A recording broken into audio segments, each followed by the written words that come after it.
he had followed the Trump plan and he had used air power to make the Taliban comply, I don't think we'd be in this situation. But he didn't want to.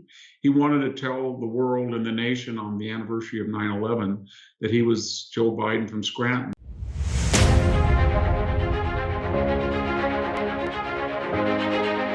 Victor Davis Hanson, I'm delighted to say, has been with us before and has agreed to come on again. He's the Martin and Illie Anderson Senior Fellow in Residence in Classics and Military History at the Hoover Institution at Stanford University in California. He served in a lot of very prestigious academic posts. He's a historian of both ancient and modern history, with a special emphasis on the history of warfare, particularly fascinating on ancient warfare, but also World War II, and how what should have been a series, no more than a series of ugly border disputes, turned into the horrors of the Second World War because people in Germany and then later in Japan thought the West wouldn't stand up for itself. He has a unique ability of being able to bring a deep and wide well of historical learning to bear on the issues and the events of our time. He's one of America's most sought-after commentators. And I'm very keen to talk to him today about what Afghanistan really means. I think you'll find this extremely interesting, more than interesting, in fact, extremely important for us in these rather worrying times. Well, Victor, thank you so very much for being with us. These are very sobering times indeed, I think, globally.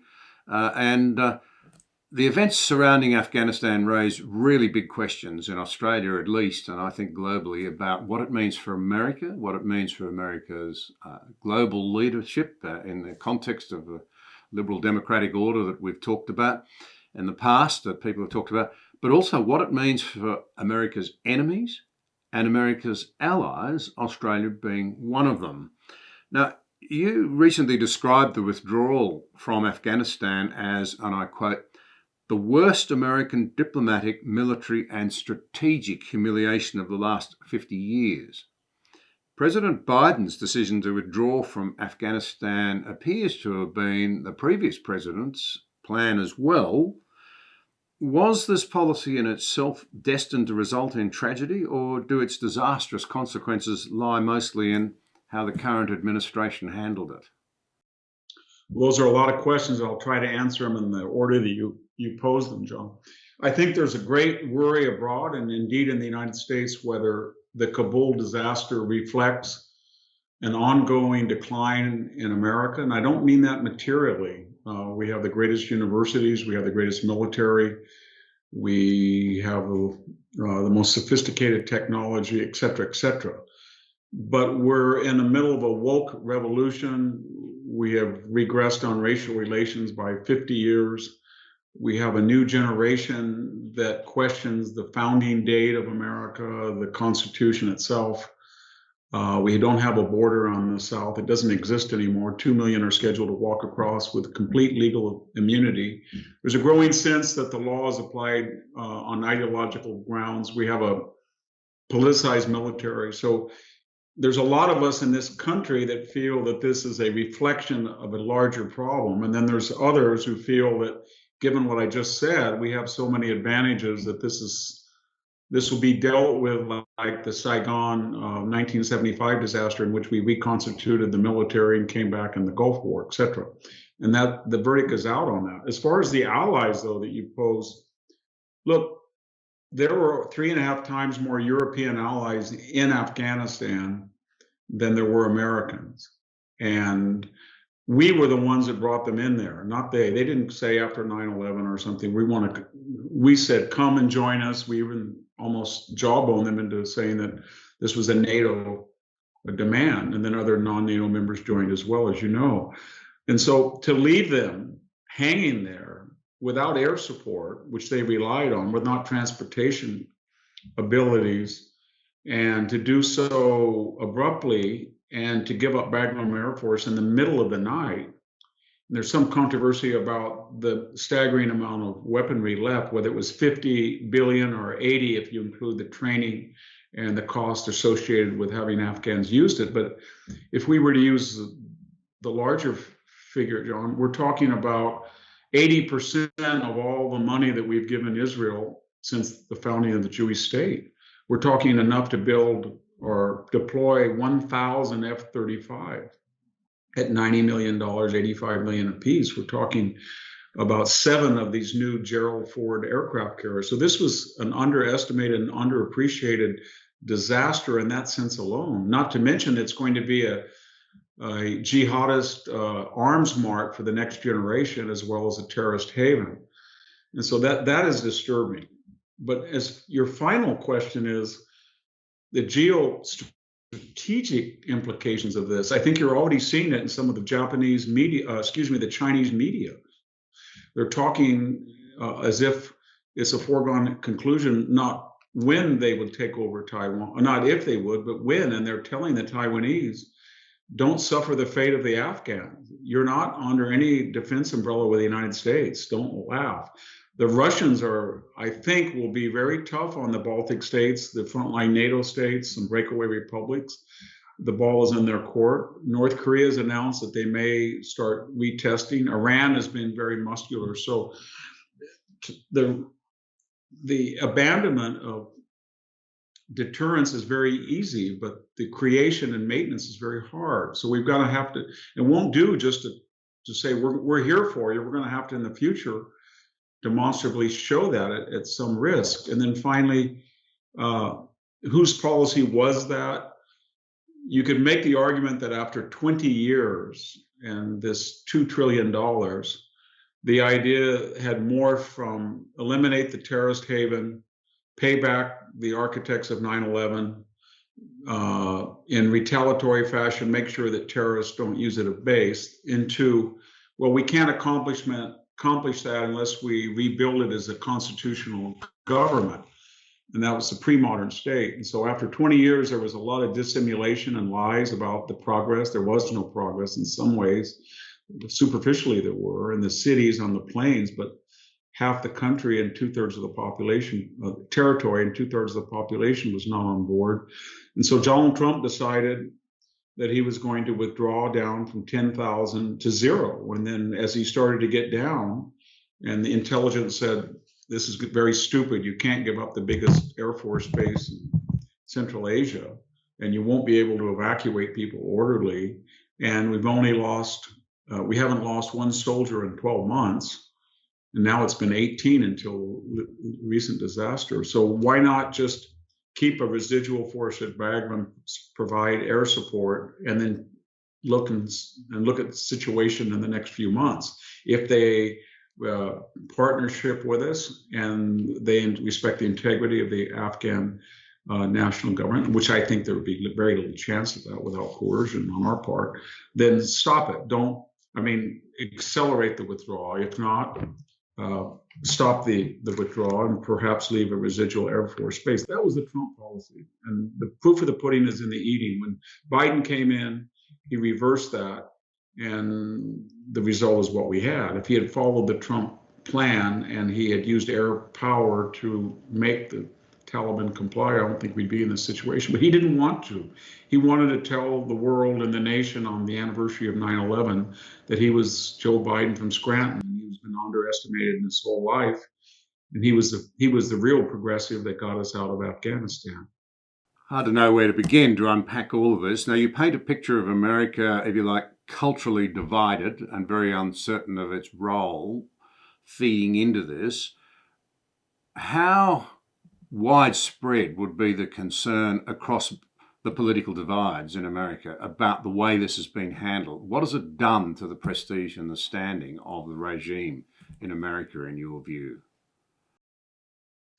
Well, if we were to look at polls, and with the exception of 2 or 3 polling operations, they seem to be center left. And as we learned from 2016, they were radically off. They all show a dramatic drop in the president's popularity from 10 to 15 points.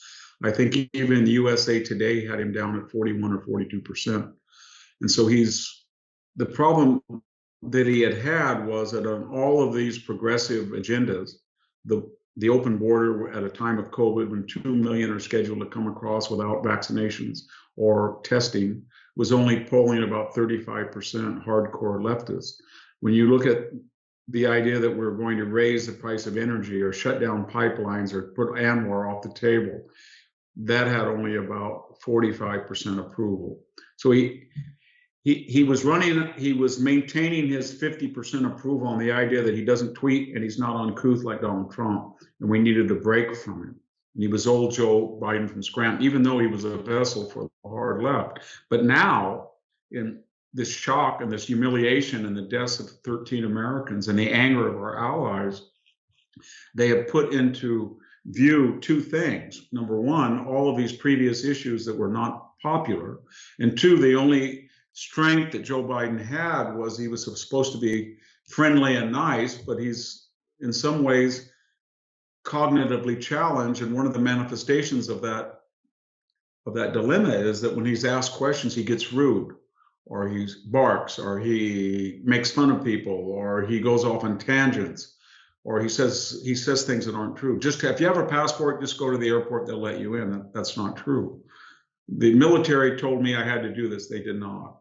So his only ace in the hole, so to speak, the idea that personally he was not a Donald Trump, seems to be eroding with this latest disaster. And I shouldn't say a disaster. That underestimates the effect of it. It's so much more deleterious to America and its foreign policy, its image, its security responsibility than all of the other issues I just mentioned put together.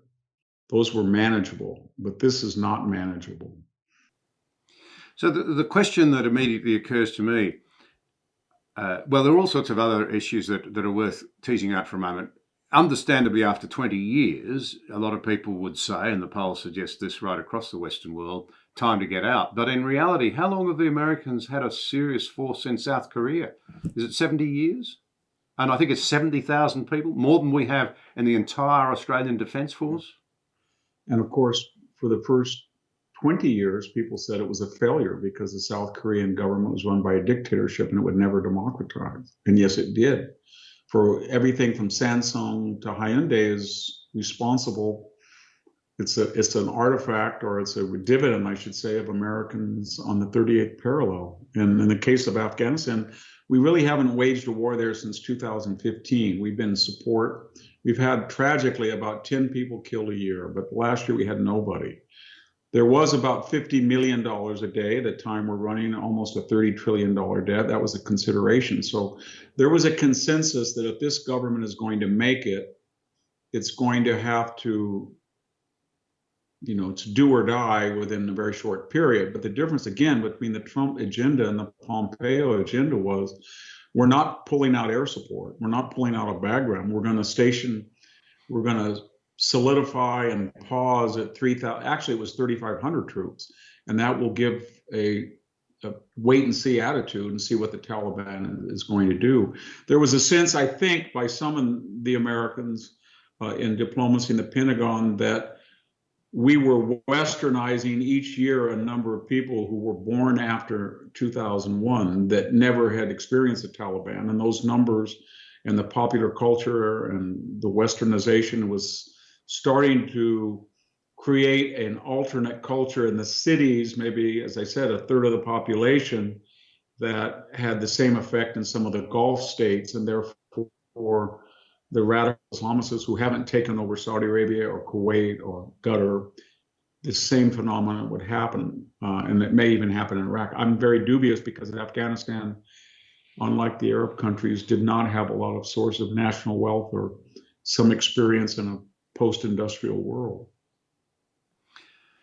Interesting that the president appears to us in Australia to have been claiming, well, this was Trump's policy, I had to follow through. That sounded very hollow to us because one of the other things that's received a great deal of attention was the rapidity with which he overturned everything that he didn't like that Trump had done. It sounded very hollow to say, oh, I'm just continuing what Trump set up.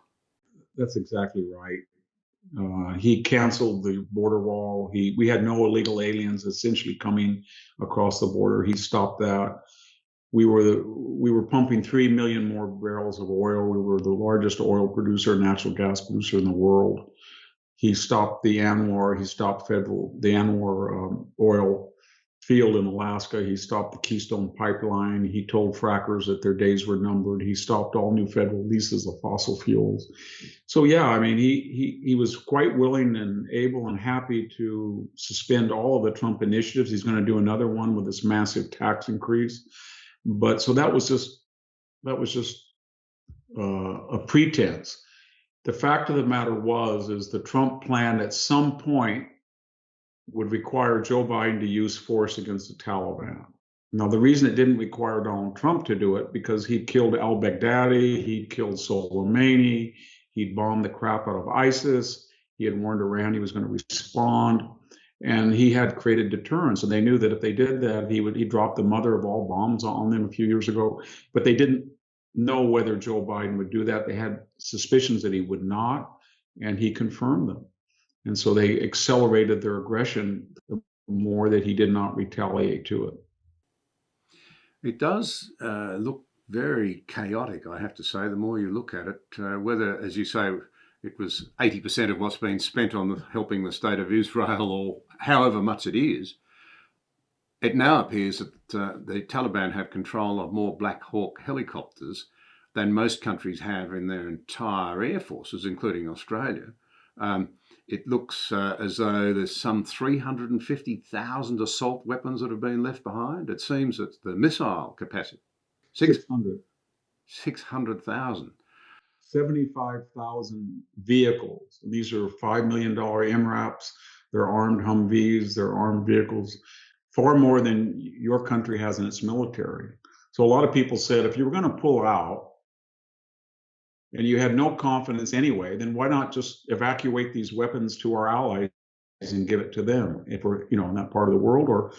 And it would make, so a lot of the anger is that we're harder on our allies than we are on our enemies. Or as to rephrase, the dictator Sulla said, he used to say Rome under Sulla was no better friend, no worse enemy. There's no worse friend and no better enemy than the United States in the views of our enemies. And so now they have hostages, they have planes full of our friends and some Americans on the tarmac, and they're not releasing them. So if Joe Biden thought that by giving him anywhere from 75 to 85 billion to the Taliban, that was going to satiate them and then they wouldn't ask for more, it just made them more hungry for bribes. And so I think for the next few years, we're going to have a Bold Bergdahl situation in which we're humiliated, an American pops up, Kandahar, American pops up on the border with Pakistan, and then we're told on a video that he wants to be released, and there's going to be so many billions, so many concessions. And this is going to go on and on until we have somebody that says stop it, or that we retaliate. We're going to have to do something at time to restore deterrence, or our allies will have to make the necessary adjustments. And already, as you know well, far better than I do, there are people in Taiwan, in South Korea, in Japan, in the Philippines, and I do assume that in Australia together as well, who are saying, you know what, we're right on the cusp of Chinese military power, and they're not subtle about their use of it. And they come to us and they say to us all the time, we're the next economic juggernaut. We're on the rise. The United States is on decline. They're very dangerous people because of their radically unpredictable popular culture. They go back on their word. They'll never protect you. If you want to do business with us, then join us. And we're going to be pretty much not very critical of your own government. We just care about business, and you have to be on our side and provide fealty toward us and keep your mouth shut about our internal affairs. That's their message. So if we can't say to our friends that are democracies and constitutional republics, we're here for you, and we have far more military power than China does, and we're going to use it to protect you, and we're your partners, then we're nothing. We're nothing. There's nothing left of the Western alliance. NATO ceases to exist. So ironic that the president, who was uncouth and crass, and we were told by the adults in the room, had unfairly jawboned NATO, succeeded in getting them to invest $100 million more in their defense budget and up the readiness of NATO powers, as much as they didn't like to do that. And the person who said that he was going to reach out to NATO is all for now destroy the alliance by humiliating it and leaving it vulnerable in a country that the United States asked it to join in with. Yeah, you paint a very concerning picture. It's worth going back and thinking about the history of America. Isolationists during the 30s, stung massively by Pearl Harbor, of course, rose to the occasion in an extraordinary way.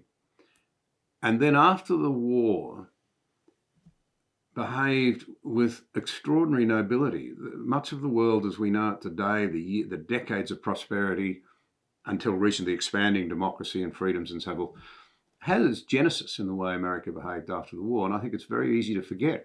It's $13 billion. It sounds like breakfast money today, but for the Marshall Plan to reconstruct Europe, Europe would not have become what it is. In 1948, it was a worse mess than it had been in 1945, economically and in terms of deprivation and poverty and hunger.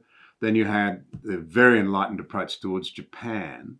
You've mentioned South Korea, an authoritarian regime and an ugly one, but America gently, encouraging it in a whole heap of ways to move towards democracy. You could say some of the things about Taiwan. A very enlightened approach. Not to say that America's got everything right in the past, but that it's easy to forget. And it's important to understand how important that leadership has been. What's the world going to look like without it? Is there any appetite in America to say, look, we can't abandon our post as the free world's leader? I'm very worried about that because traditionally American suspicion of a international role, political, military, economic, came from the left. And their argument was, at our birth, we were a toxic country, a hyper-capitalist country. We lacked the refinement of Europe. We're a bull in a china shop. And the sophisticated Europeans, for example, have to, be careful about us. And therefore, we don't have any business being in Korea or Vietnam or the Gulf or whatever it was. But what's new is that there is a different group of conservatives now, and some of their complaints are warranted, but their mantra has joined the left in this way. They don't like each other, obviously, but the conservative MAGA people say, well, we paid 30 or 40% of the NATO budget. We were there from the Berlin airlift. We put our cities under the nuclear exposure to protect Europe. We rebuilt Japan. We had asymmetrical trade that we ran out. And yet when we look abroad, there was all of this anti-Americanism. There was all this sort of British idea that they were Athenian philosophers that had to guide us, the Roman unthinking legions. And so there's a lot of bitterness in this country that the post-war order led to the deindustrialization of the interior of the United States because we were willing to put up with asymmetrical trade and other asymmetries for the greater good of the world order. I can just tell you that I lived in Greece 3 years as a classical student in graduate school, and it was very frustrating in the 70s especially to be in Greece that was under the American nuclear umbrella and had not ended up like Albania and Bulgaria that were backward under communism, or Eastern Europe in general.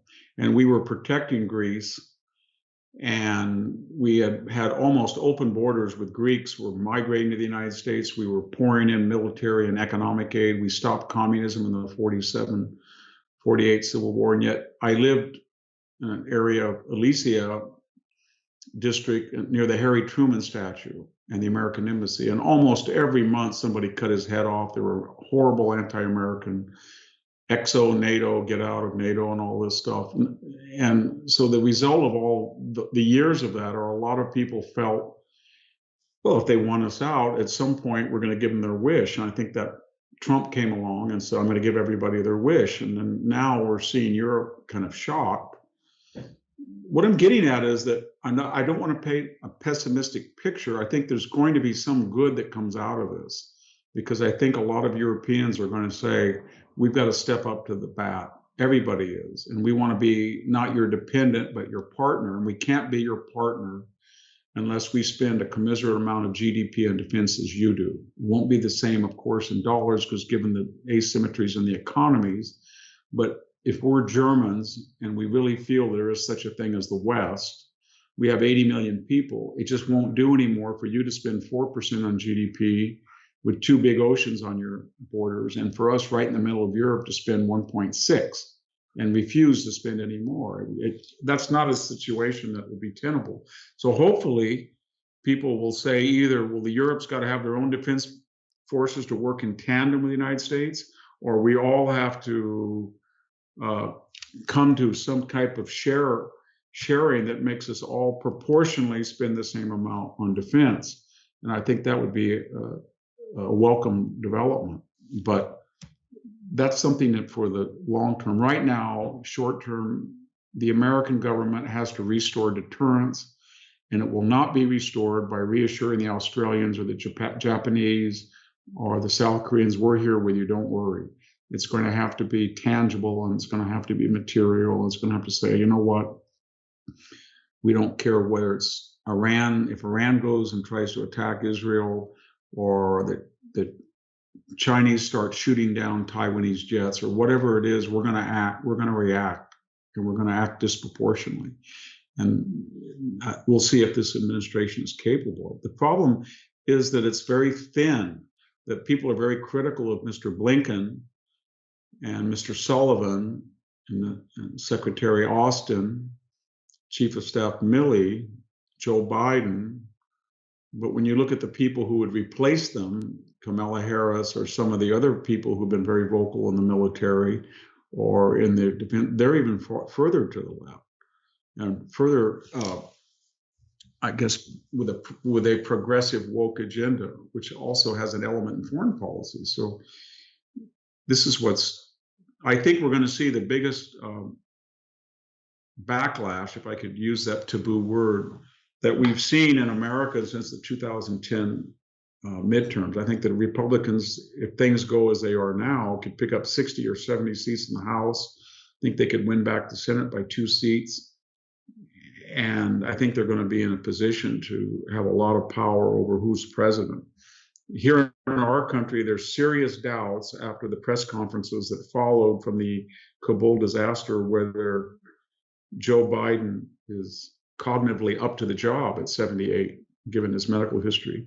And I think a lot of people feel that if it were not for the inexperienced Kamala Harris, but if he had a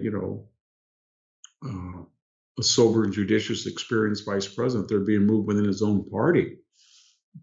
So these are really, we've never had that before, where there were people openly in both parties worried about Joe Biden, what he says, because he says things that are incoherent. And we have foreign leaders that we know go back and say, I don't know what he was talking about. He seemed confused. And so it's a very dangerous time. And when you put all this in the context of COVID and these new strains and the damage it's doing to the Western economy and the pretty flagrant involvement in a re-engineered or engineered virus, maybe inadvertently let out, but the evidence increasingly points to the virology lab in particular, and in general, a type of research by the Chinese government that was very dangerous. And this is the benefit of the doubt scenario, where the Chinese military was not involved in bioweaponry research. We don't have proof of that yet, but there's suspicion.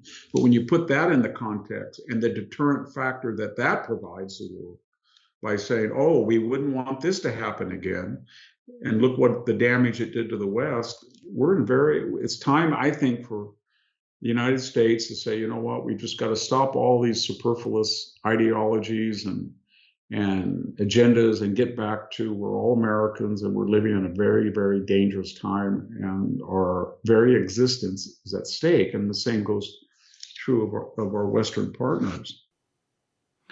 Well, on that very theme, our preeminent foreign affairs writer in Australia, Greg Sheridan, he's the foreign affairs writer at the Australian newspaper, posited that Biden's humiliation and the deep concern in America at the way in which he's handled this and his own well, there's no other way of putting it, cognitive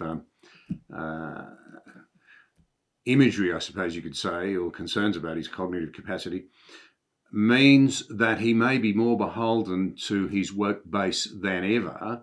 And their great concern at the moment, of course, is climate change, and Glasgow's coming up.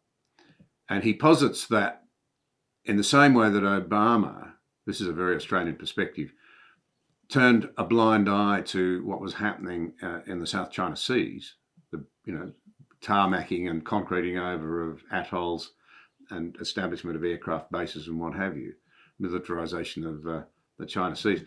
Obama was inclined, President Obama turned a blind eye kept quiet because of promises, in inverted commas, about action on climate change.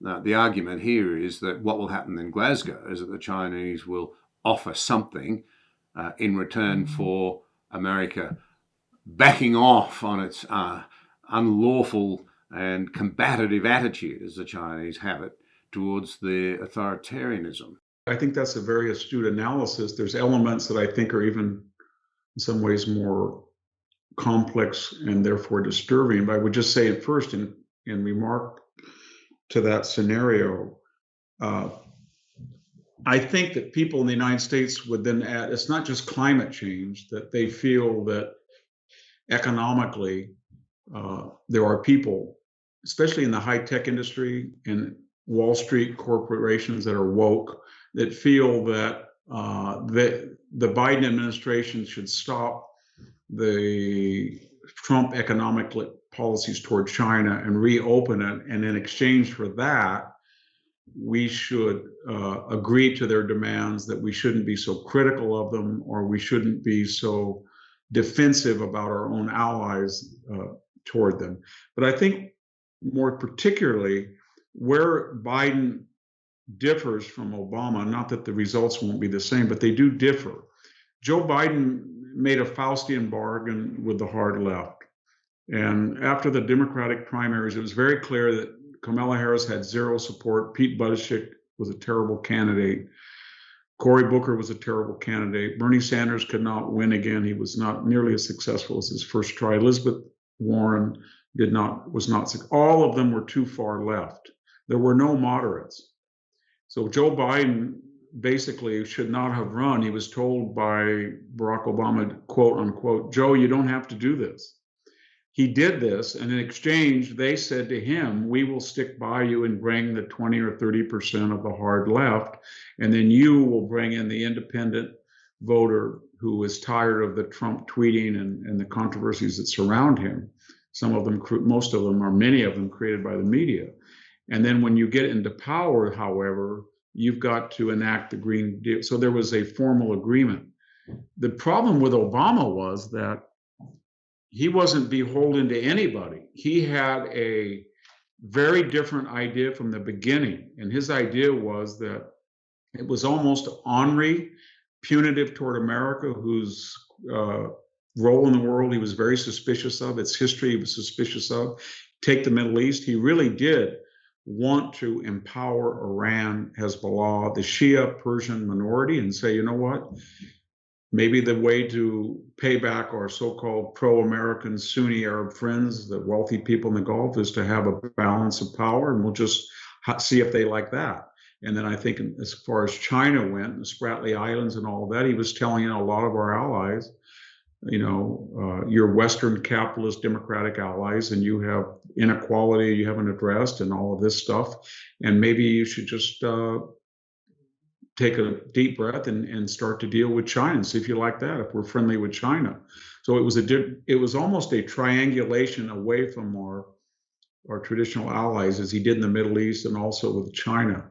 And the irony and the tragedy of all this is that Donald Trump saw that, somebody without political experience, and he came in to restore our traditional support for Israel, our antagonism to the theocracy, our traditional support for Australia, the Philippines, Japan, Taiwan, South Korea, to stand up to North Korea, to stand up to China. But the problem was that without experience in politics, he first of all didn't have people he could draw on, because the bipartisan foreign relations establishment distrusted him. And second, people were so angry that they felt the left had controlled the political discourse. They wanted somebody to fire back. But Trump, when he fired back, he was firing at a media atmosphere that there was no way of winning anybody over. So whether it was Russian collusion or the lies about Hunter Biden's laptop being Russian disinformation, the media and the intelligence and military complex he was a voice in the wilderness, and he made it worse. The more unjustly he was treated, the angrier he got. And he was a tragic figure because he did a lot of good. And if people had just said he's eccentric and prone to be a little off, but we in the opposition and we in the media and we in Wall Street, we in are going to treat him like we did, George H.W. Bush or a regular opponent. They didn't. They wanted to destroy him, and he was not able to get a second term. If he was president right now, we would know what would it be like, John. He would be deterring our enemies. He would be helping the countries we talked about. There would be people within those countries saying they don't like him. They don't like his attitude. We would prefer Joe Biden had won the election, but they would deep down inside feel they were safer and that the West was stronger. And people would be concentrating on the latest third impeachment, fourth impeachment, fifth impeachment. That's tragedy. That's the way it was. To tease out something else that Biden said in one of his conferences, as I understood it, and this is where I think you're painting a picture of the right, make America great. We're not appreciated internationally. We should look after America first. Teaming up with the progressives who once cared about global leadership but are now focused on their woke issues. Biden said that our days of, if you like, in trying to encourage others to drop authoritarianism and open up freedoms and so forth are over. I mention this because the idea of getting out of Afghanistan before the 20th anniversary of 9/11 takes you back to its genesis. As a matter of small moment, I suppose, I was actually acting Prime Minister of Australia when 9/11 happened. Our Prime Minister was in Washington. He was only a mile from where the plane flew into the Pentagon. Now, of course, it tripped ANZUS for the first time in its now 70-year history. Along with everyone else, we agreed that Afghanistan was a problem. It was training ground central. We had to be involved. Then came Iraq and then the second engagement in Afghanistan. And I had the opportunity to interact with then President George Bush about all of this when he came to Australia in 2003 or 4. And two things struck me. One was something our Prime Minister had talked about, which was that the 9/11 attacks galvanized the American people. It completely changed their attitude. There was a very strong reaction that we must secure the safety of our homeland. And that was very strong in President George Bush. He cared about his nation, but there was something else. When we talked about better governance for the people of Iraq around the cabinet table without breaking confidentiality, which I still can't do all these years down the road, and a subsequent conversation at lunch, you can't fake George Bush's genuine concern that those people enjoy a better way of life. He was deeply committed to that. Perhaps it was a little naive, if I can put it that way. I remember talking to one of Colonel Gaddafi's sons when he was in Australia, and I asked him, could a believing, serious Islamist embrace democracy? And he said, no, because we don't really believe in democracy, we believe in theocracy. And so perhaps there was an element of not understanding that in the American approach at the time. But what strikes me about it is that sort of fierce pro-Americanism, America has been stung, we saw it after Vietnam, produced a coming together of the nation, a unity that's dissipated unbelievably. Can it be brought back? The second thing is there was that deep, well-motivated concern for people who were living in horrific circumstances with no freedom. Has that now been washed out as well? Can either be recovered? I think they're cyclical. Remember that George Bush ran in 2000 as a quasi, I don't want to say isolationist, but he said, I'm not a nation builder, and I'm not going to do what Bill Clinton did and go into the Balkans and, oversee every bomb that was dropped and put all these restrictions on the military and then stay in there and stay in there and stay in there. I mean, what he was saying is we've been there 6 or 7 years and we're trying to rebuild an impossible Yugoslavia. And then you're absolutely right. The circumstances changed where he said after 9/11 that this tit for tat, cruise missile for terrorist acts, USS Cole, Tanzania's embassy, we got to stop that. This is an existential threat. And we're going to go in there and we're going to destroy the Taliban and Saddam Hussein's support for terrorists the world over, but we're not going to leave this time. We're going to alter the conditions so they can't reappear. And then we hope that that'll be a model for other countries to join us. And that, you can make the argument that after 2015, that was a viable project in Afghanistan, had the military and the government explained it, but it became, whoever the president was in, everybody in the opposition said, oh, we got to get out of Afghanistan. Trump actually did change, and so did Obama. Obama wanted to get out, and they said, this is what's going to happen, and he stopped. And then Trump wanted to get out, and he didn't. Joe Biden did not follow that paradigm.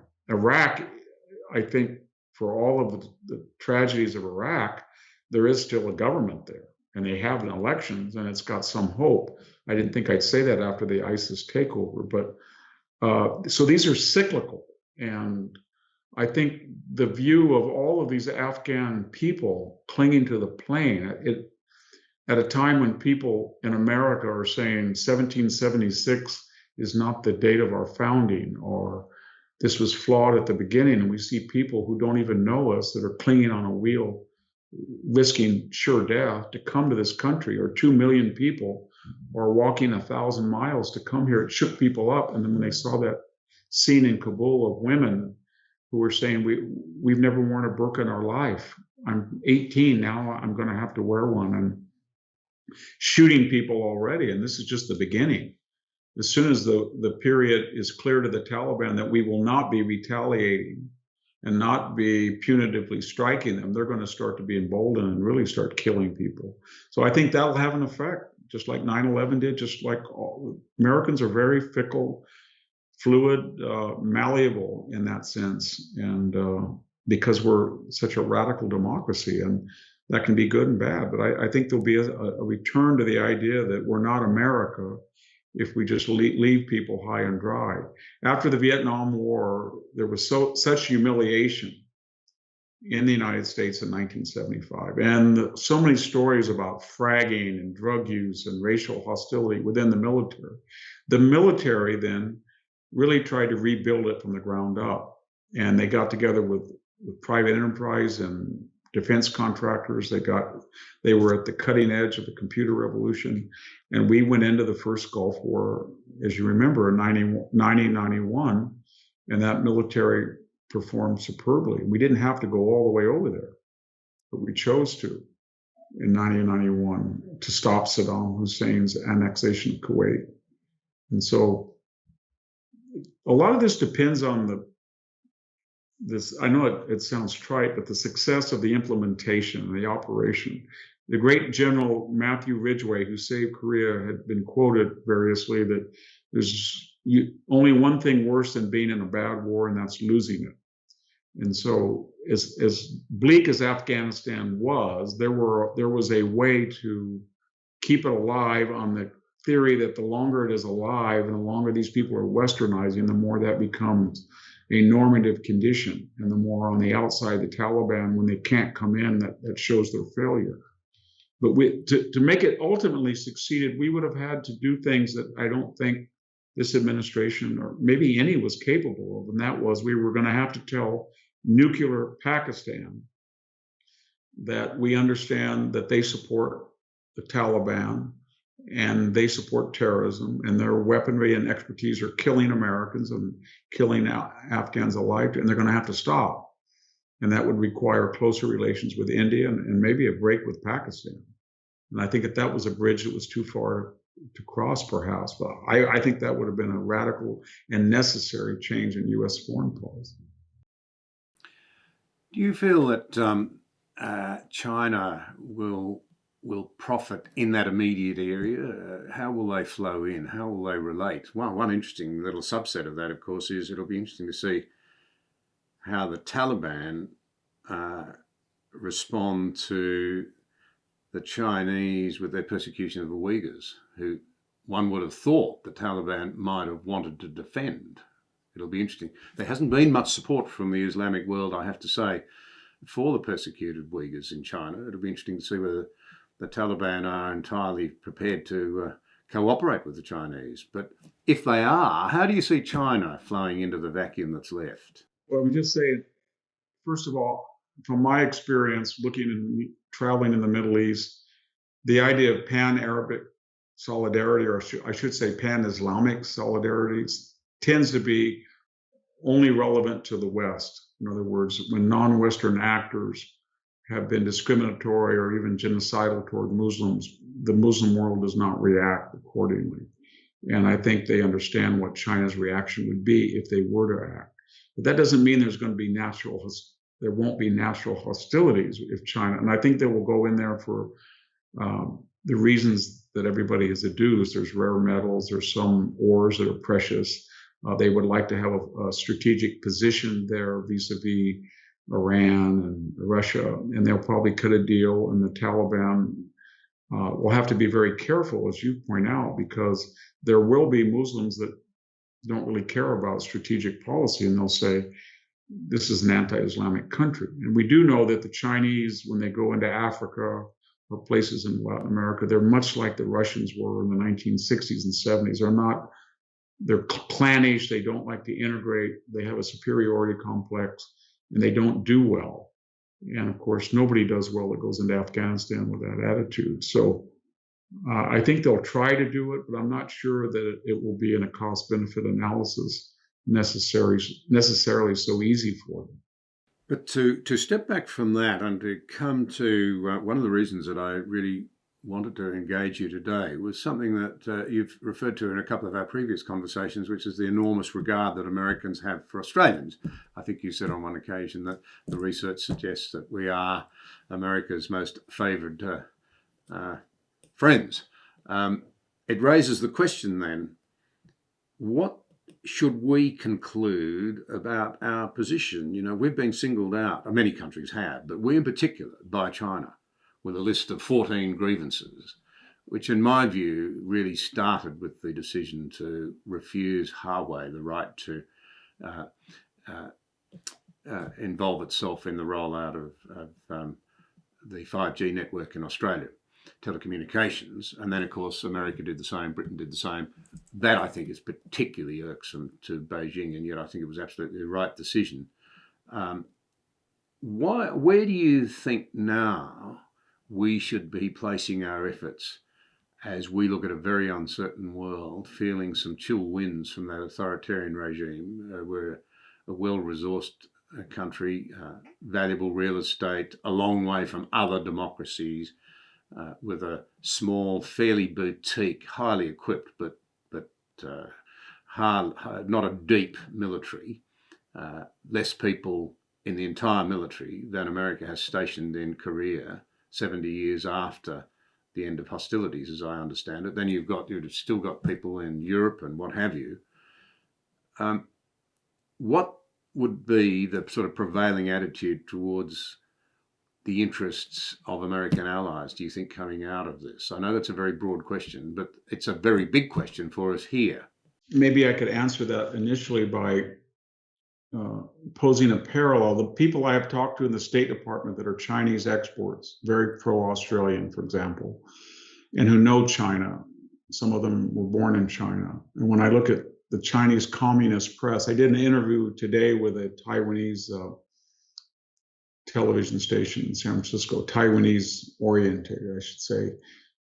It's amazing how parallel the Chinese propaganda is toward Australia as Japan's was in the late 1930s. They were telling the Asian world in particular that this was the only country that its population was imported in a colonial exploitive way. It was not indigenous, and it was lightly populated, but resource rich and huge, and they would never be able to defend themselves. And their mother country was way over on the other side of Europe, and the United States had not been part of the Australian project, and it probably wouldn't come to their help. And yet the Australians who heard this from the Japanese and knew that understood that there was no alternative because of their ties to the British system and the Americans and the horrendous nature of the Japanese militarist government. And so they were in a very awkward position. Australia was from 1939 to 42, where they didn't have enough resources to protect themselves on their own from Japan. And yet, as their obligations to Britain increased because of the British perilous condition, they were putting people into Tobruk. They were putting them all over North Africa. They were exposed. And when if it hadn't been for the United States victory at the Battle of Coral Sea, I think that Port Moresby project would have been bombing Darwin and down to Sydney all the time. And so they made a bet that they had no choice. And I don't want to be too pessimistic, but I don't think the Australians have a choice, because if they were to try to negotiate with the Chinese, it would be from a position of perceived weakness on the part of China. We know what China does to people they see are weak. They have nothing but contempt for them. And China looks at Australia today as the Japanese did in the 30s. They feel that you have a lot of natural resources, but you don't have the human numbers, the people, to adequately defend them, and you won't in the future. And they're near you, and you're in an unenviable position that your natural allies are far distant. And so they're going to pressure you and pressure you and pressure you. And I think the United States, because of its system and its record, has enormous advantages over China: educational, technological, constitutional. And I think it's each according to our station is not to give up on this partnership, but try to remind both parties that we really don't have a choice, that this is a threat that we're facing that's existential in nature. This is 1.5 billion people run by a communist dictatorship with the most sophisticated propaganda the world has ever seen, and a unique blend of state-run capitalism that's highly productive in a way that communism has not been in the past, and has mastered the Western mind, especially this Western, I don't want to say decadence, but this vulnerability to race, class, gender, all of these self-critical elements that the Chinese play on.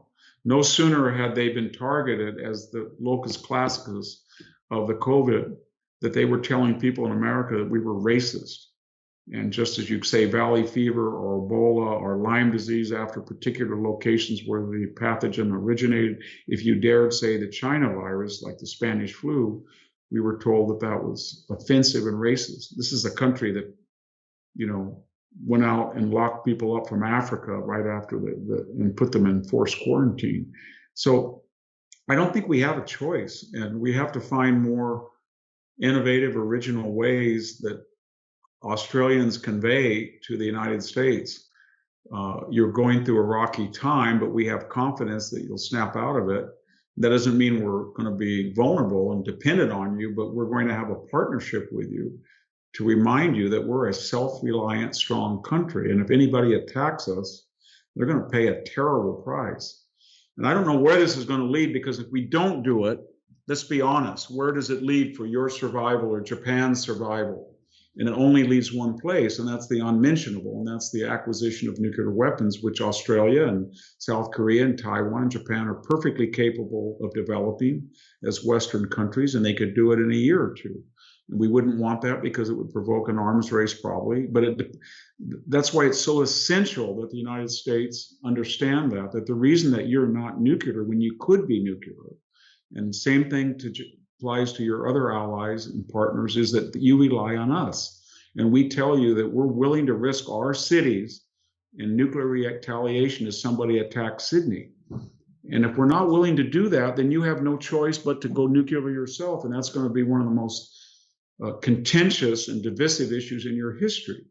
So there's a lot of things at stake, but let's be honest, what is at stake?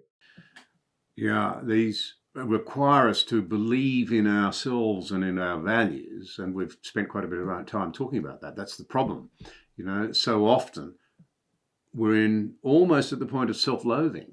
We think we're an illegitimate culture. We have a reprehensible past, that what's been passed to us is not worth defending, and then that feeds right into the weakness. But having said that, Australia has not taken a backward step in the face of the so-called 14 grievances listed by China. That must have surprised China, and we're caught here. On the one hand, it makes them less flexible. They won't take our calls, they won't interact, which is pretty extraordinary. On the other hand, if we were to acquiesce in any way, of course, that contempt that you talk about would simply flood over. Yeah, that's what's, I think a lot of people that I knew in the Trump administration and I talked to, and even at the highest levels, they had enormous respect for the rearming of Japan, for example. It's the investment in Navy, for sobriety in South Korea, for subtle changes in the Philippines, and of course Australia. And they took it very seriously that they had obligations if all of these countries were going to start and had been saying no to China, and they were actually making strong steps to help the United States. Afghanistan is a good example, but they were prepared to risk, confrontation in a military sense, and we had an obligation. And I think, as we saw with North Korea, this country just 3 years ago was willing to risk everything to make sure that North Korea did not send missiles and present Japan with an untenable permanent position where it would say to Japan, any given day, we can send a missile into your airspace or go into your waters, and you'll never know whether we were kidding or not, a sort of Damocles, so to speak, over your head. And the same thing with Australia and China. We can have 14 demands today. You can make 5 of them. There'll be 20 tomorrow, depending on our mood. And we understood that. And so I think that wasn't a different country, was I'm saying to say. That was just a different administration. I understand that they represent the people, but you got to remember, I think the people of Australia, that we went through the most extraordinary turmoil that this country has gone through since World War II, or maybe the Civil War, where we had a virus that killed probably will kill 600,000 or 700,000 Americans. It was birthed in a virology lab of our existential enemy. In response to that, we had a national lockdown where people didn't talk or see each other for over a year. We had the George Floyd incident that resulted in 120 days of rioting, $2 billion in damage, burning federal courthouses. And then we had the most contentious election in our history because of the lockdowns. 102 million people voted by absentee ballot. That never happened. And then we've never had 2 impeachments. We've never tried to convict a president when he was out of office. We had, in this contention, it wasn't just our foreign policy. Suddenly serious people were saying, we have to get rid of the 232-year-old electoral college, the 232-year-old constitutional right of states to set their own voting laws and national elections has to be abandoned. Oh, by the way, the 180-year filibuster, it's racist. Oh, by the way, the idea of 60 years of 50 states, no, we're going to have 52 states. Oh, by the way, 9 people in the Supreme Court for 150 years, we're going to change that too. So we were in a Jacobin cultural revolution. And so I think what we're talking about has to be seen in those lenses, and we have to hope that we'll get a handle on the virus, either natural or through improved prophylaxis. And then these quarantines will end, people will see each other face to face, and the economy will start to normalize, and this aberrant 18 months will end. But this foreign policy was a casualty of that, I think. It just sheer madness put into power people who, under normal circumstances, would not be there. And I'm not putting words into their mouth. When Gavin Newsom said that the lockdown gave us an opportunity to have a more progressive capitalism, or Hillary Clinton said we would never have single-payer healthcare unless we had this. Going back to Rahm Emanuel's 2008, we're never going to let a crisis go to waste. Or, as you know, from the Great Reset of Klaus Schwab and the Davos people, who said, that COVID is a lever to allow all of the countries and democracies of the world to have world governance, and where we'll set uniform laws about corporations, emissions, diversity, etc. So I think these are really aberrant times. We have to hold on, so to speak, until we have a return to sanity. A couple of questions arise out of that, in my mind. One is wokeism. We hear quite a lot about this in Australia because we have the same problem. Is now quite widespread in the military.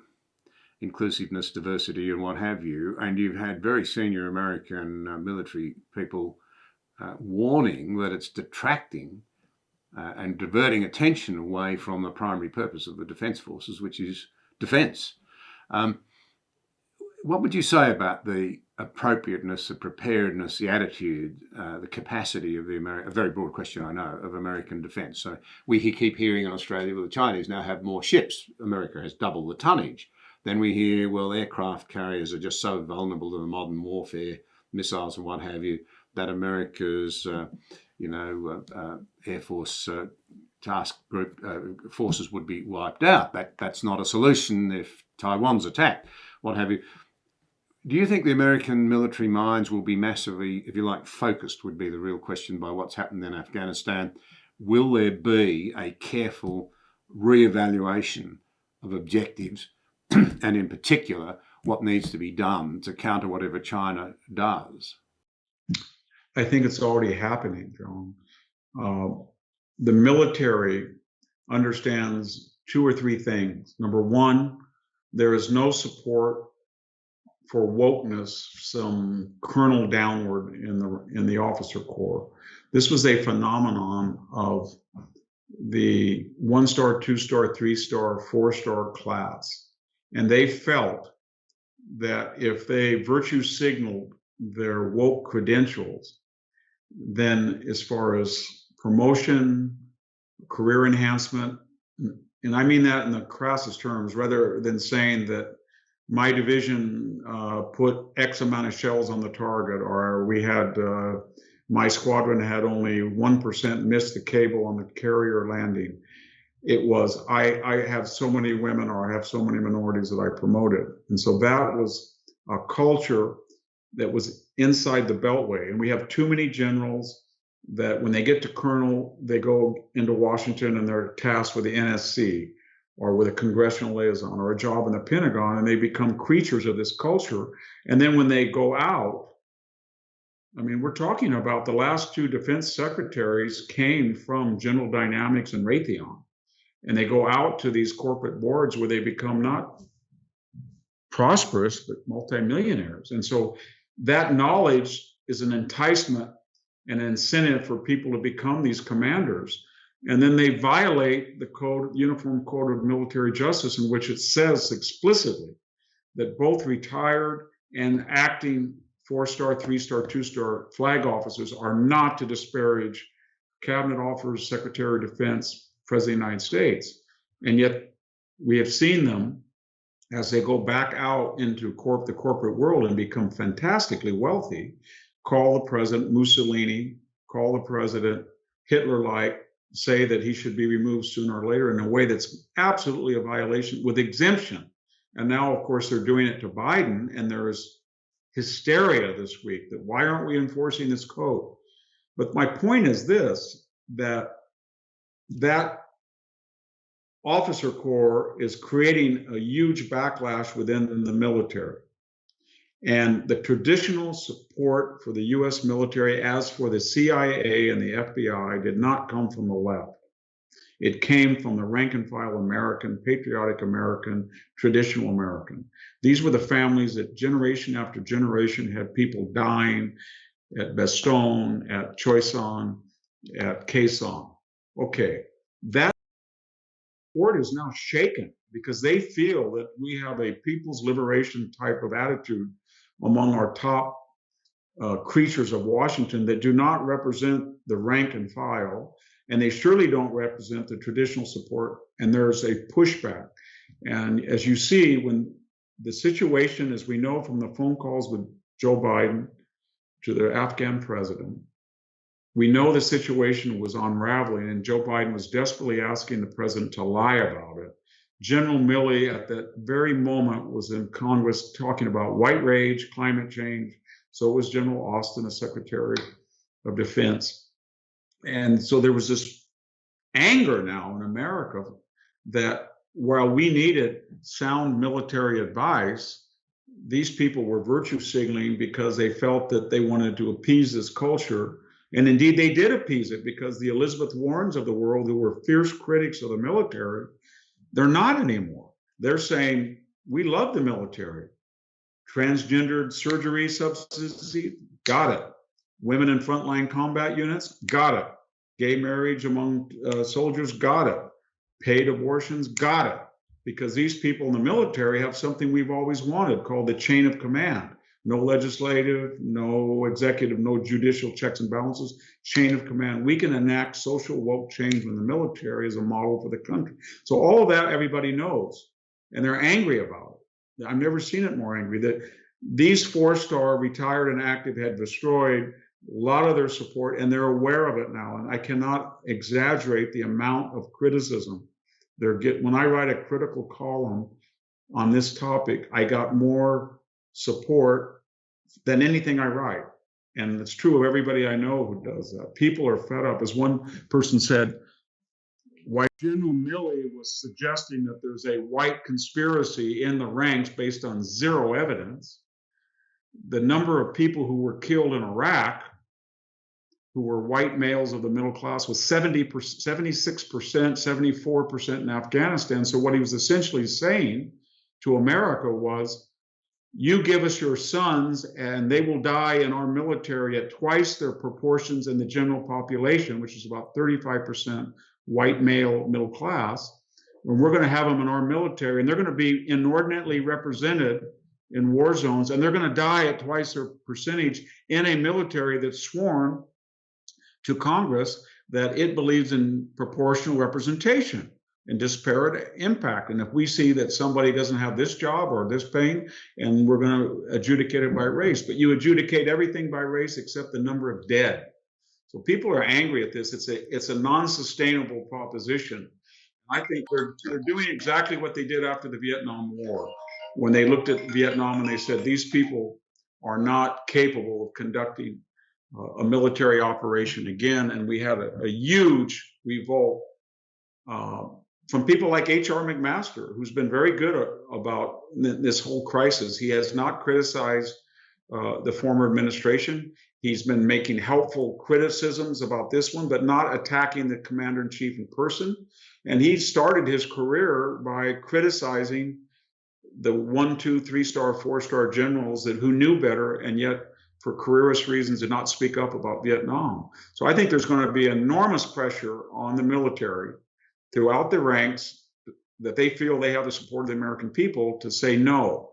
And I can't tell you, you cannot pick up an American newspaper or online news aggregator without a column every single day saying, when will General Milley and General Austin resign? There's just a popular outcry about it. And so I think that we're in the middle right now of a revolution in our top officer corps. And that's very encouraging, because that suggests to me that the rank and file, as you saw in the actual operation of the evacuation, it was absolutely incredible for all of the poor planning on the top, how colonels and majors and captains and sergeants and privates got so many people out so quickly under such horrific conditions. No bathrooms in the plane, people pregnant, people with COVID, people capable of shooting down these huge planes, no plane loss, no mechanical problem. They got them out. That wasn't the top brass, that was the rank and file. So I'm very confident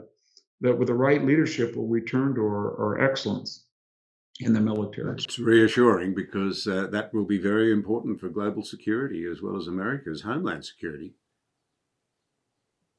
At the other end, on wokeness, to use that expression, a lot of the stuff, of course, comes out of academia. They train the teachers, it then gets into the classrooms. The National Review recently reported, and I quote, millions of parents across the country are fighting back against the spread of critical race theory by protesting its presence in the schools. Are you seeing a sort of community-led backlash against this particular form of overreach? Because that's certainly the way that I see it. I think it's starting in Australia. There's a feeling it really has gone too far, and that in itself, a bit like what you've just described in the military, the overreach, it's gone too far. You finally get a backlash. In February, I had been very outspoken, as had the British historian Neil Ferguson, as had my other colleague at the Hoover Institution, Scott Atlas, and we were all brought up for inquiry and examination by the Stanford faculty senate, very left-wing, and attacked. That wouldn't happen today, I think, because there was such a backlash against that, and we did not take that line down. And it was such an infringement on free expression that they were trying to enforce upon us. That's just a minor example, but across the board, there are people that are very angry, but they're the people who are always quiet. They follow the rules, they're busy, their primary concerns are their community, their family, their religion, their traditions, and they don't boycott, they don't cancel people out. And now they're starting to see that these other people do, and they're hijacking their culture, they're hijacking their politics, their social life, their culture. And they're saying, you know what, if I don't speak out, it's going to be too late. And so they are speaking out. That's one thing. And then very quickly, the critical race theory woke movement is inconsistent, it's illogical, it's incoherent. It basically says, according to Professor Kendi, to stop discrimination, you have to discriminate. To stop racism, you can be racist. And it completely gets away from the idea of class. So here, you can be Oprah with $90 million estate talking to Meghan Markle at a $14 million estate, commiserating over your ill treatment, when you have a Mexican-American guy on a forklift in Fresno or a white guy in Youngstown, Ohio, never had anything, but he's less or more privileged because of his skin color. So I think a lot of people say in a multiracial democracy, we don't know who is who. Is it 1/8, 1/4? Is Obama black, or is he half white or half black, or what? So there's all of these inconsistencies that just saying, we're going to draw a line and 70% of you are white and whiteness is evil and 30% are not white. And so you have not whiteness, and people are saying, well, is there such a thing called blackness then? Is there such a thing called brownness? And are you able to be empirical and critique it the way you do whiteness? That is, in blanket and unfair methodologies, stereotyping. You want to go back to that? Because this country in its racist past used to do that about blackness. And so I don't think it's sustainable. And I think a lot of people from a variety of angles are saying, you don't know which race a person belongs to. You don't stereotype people, because we fought that during the civil rights period. We don't want to make race essential to who we are. We were getting to the point it was incidental.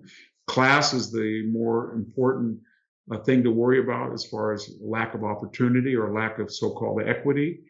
Now we have, I think there's 17 ethnic groups, mostly Asian, that have a higher per capita income in America than so-called whites. So this thing is starting to fall on its own inconsistencies, the weight of its own inconsistencies. People are getting angry, and I'm a little worried that the backlash is going to be fiercer than anybody imagines. because they've destroyed so many people's lives, and they are so obnoxious and they were so crazy that it's going to get pretty tough. And I think you're going to see a large conservative backlash. I think you'll see it in Australia too. I think you're going to see one of the things that I was surprised at the French, they essentially said to us, and these are the people who gave us the careers of Derrida, Lacan, and Michel Foucault that helped ruin our academy. They said to us, we don't want your import. We don't want wokeness. We're not going to tear down one statue in France. And we're that an American that said that. And so I think a lot of people look at what's going on in America and they're saying, we don't want to import that from America. And there's going to be Americans that are going to fight back against it. And I think they will. I've been surprised, because I live in a community that's about 90% Mexican American, how anti-woke that community is. At least the middle class that are citizens and been here in generations, they don't want it. They feel it's racist. They're glad to be out of Mexico. They're very patriotic. They send children right to the Marine Corps combat units. And so they don't want any part of it. It's a very little thin layer veneer elite in the university and law, in the political class, but they have enormous influence, as we said before, because they operate social media, entertainment corporations, Silicon Valley. Victor, you've been very generous with your time. It's been very, very rich for Australia, as well as for the rest of the world. Your content has been extraordinarily important, and I do want to thank you. Just finally, you've got an upcoming book. I'm rather hoping we might be able to talk about it in due course, The Dying Citizen. Yes, I think it's out of these frustrations that we were talking to, I wrote an idea that part of the problem in the United States, but in the Western world, was the lack of citizenship, or the erosion of it. Citizenship started in classical Greece with the idea in Rome, you had to have a middle class. Globalization helped warp that, but also a number of other deindustrialization of the working class, for example, or vertical integration of large corporation. But the idea of family businesses and family farmers and middle class people, culturally, they became suspect. All this vocabulary, deplorable, dregs, chumps. And yet, without a middle class, you don't have people that have a natural suspicion of the aristocratic class, and yet they have the independence that the poor doesn't. That's what I'm quoting directly there from Aristotle. Another thing that I discuss in the book is you can't have a country without borders. You have to have a finite place where people are secure to develop their customs and traditions and create a unique culture before they spread it, or before they go. If they don't have a secure border, they're nothing. You cannot have a tribal culture. That was a pre-civilizational idea that you identify by your superficial appearance, or you hire your first cousin rather than on the basis of merit. And yet this woke revolution is a tribal manifestation of something that's pre-civilizational. And then finally, from the elite, these are organic processes that are destroying citizenship, but from the elite in our country, and I think it's true of yours as well, we are getting a lot of people who are not elected but exercise government power in the intelligence, the tax, your version of the IRS or the Pentagon or the CIA or FBI. We saw that with all of these Russian collusion and Lois Lerner of the IRS. So we have unaccountable people who are judge, jury, and executioner. They've combined the legislative, executive, and judicial branches into a bureaucratic position, and they have a natural antipathy for people who question them. And then second, we have evolutionaries. I know you do in Australia, but and I mentioned all of these institutions they want to change. They don't want 2 senators from a state, even though it's in the Constitution. And the one thing that cannot be changed in the Constitution, but they want to change it. Electoral College, justice. They want to take the structure of the United States and say, you know what? We do not want a constitutional republic. It doesn't give us equity on the back end. So we want to destroy it and start with a radical democracy, socialist democracy. And finally, we talked about globalism, that here in the United States, our bi-coastal elite, where all the major universities are, Silicon Valley, the media, the corporate world, Wall Street, they have created an international culture in which somebody that I see at Stanford or at Facebook or Google will tell you every restaurant in Paris or Shanghai or that they visit, but they've never been to a restaurant in Bakersfield 180 miles away, or they have no idea where Fresno is, or they don't know anything about cotton growing or grape growing in their own state. So these are cosmopolitans. That's a classical word for citizens of the world, but their interests are not with the U.S. And you can see that Davos group that violates all the canons of their own ideology on the premise that they're so morally superior they should be exempt. So I wrote the book in context of how we can stop this and how dangerous it is. And it's the root of many of the things we talked about, that we don't have empowered citizens that know their rights and have civic education. But it's epidemic in the West. And it's something that people warned us about, John.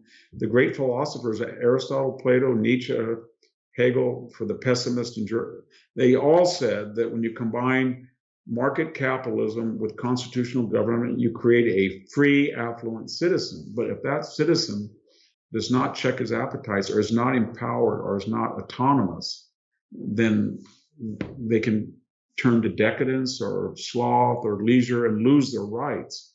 And so it requires an economically independent, politically confident citizen. And I hope we can restore it. Amen. Amen. Thank you so very much. It's been a great pleasure. And I hope perhaps if you'll indulge me, we might be able to talk more about that when the book's out.